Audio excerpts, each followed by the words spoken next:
Yeah, I'll always be a metalhead. Nothing can take that away from me. Right. I mean, not jail, not people, not religion, not anything. I'll always be a metalhead. Metalhead leads you all out.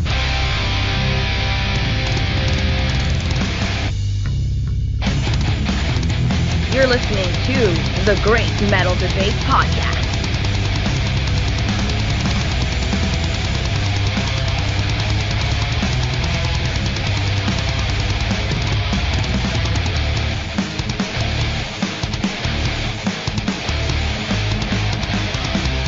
Welcome back, Metalheads, to another episode of the Great Metal Debate Podcast. I'm Xander, and today we are going to be talking about the brand new album by the old school death metal band Autopsy. This is the band's 8th studio album titled Morbidity Triumphant. I have been a fan of this band for a good 11 years now, ever since an old friend of mine showed me their first two classic albums, Severed Survival and Mental Funeral. I have always enjoyed the harrowing vocals of Chris Reifert, and respected him for his ability to not only be the lead vocalist, but the drummer at the same time. It's extremely rare for a drummer to be doing vocals in any genre of music, let alone death metal. As for the band's later records, I found myself enjoying Macabre and Headless Ritual. Morbidity Triumphant is the band's first album in 8 years since the release of 2014's Tourniquets, Hacksaws and Graves.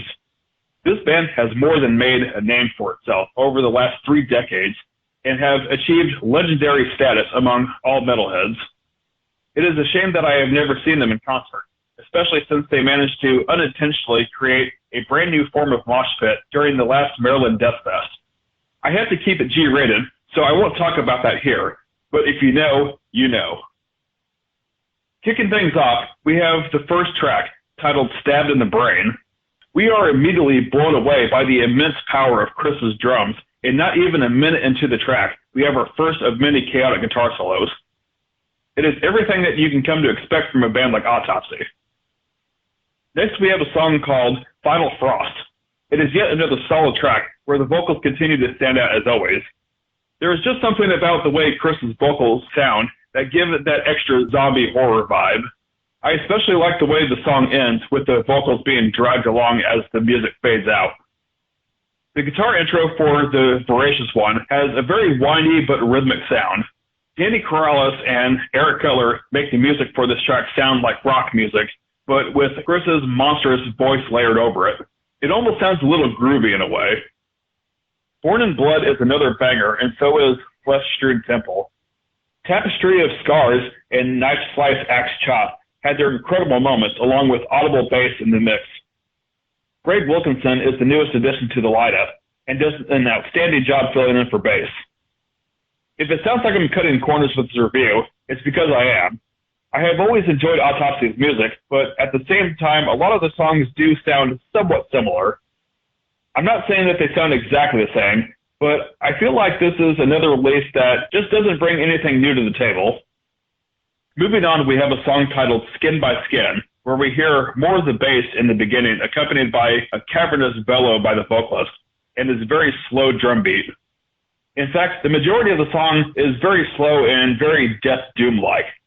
Unless you are into that style of metal, this one is honestly kind of a boring track, and it serves as a filler. Sure, the song picks up in speed a little bit, but only for one part. The guitar solo is also sort of mediocre. Maggots in the Mirror is a much faster track that I could see a crowd of people doing a circle pit to. It definitely seems like this album can't make up its mind whether or not it wants to be fast or slow. There's a pattern. Slow songs, then fast songs. Slow songs, then fast songs. Slaughter of Souls goes back to being slow again, almost as if the entire album is meant for a high-intensity interval training. Because of these slow songs with fast parts and fast songs with slow parts, it makes me wonder how the band can tell their songs apart. Your Eyes Will Turn to Death is the final track on this album, and it's the same formulaic approach. Starting slow, then picking up a pace, only to go into a Death Doom territory. This is the same type of thing that Autopsy has always done. Sure, it's great death metal, but at the same time, it's really hard to get into when there's no real twists or turns. This album seems to end very abruptly, too. Morbidity Triumphant is not a bad album.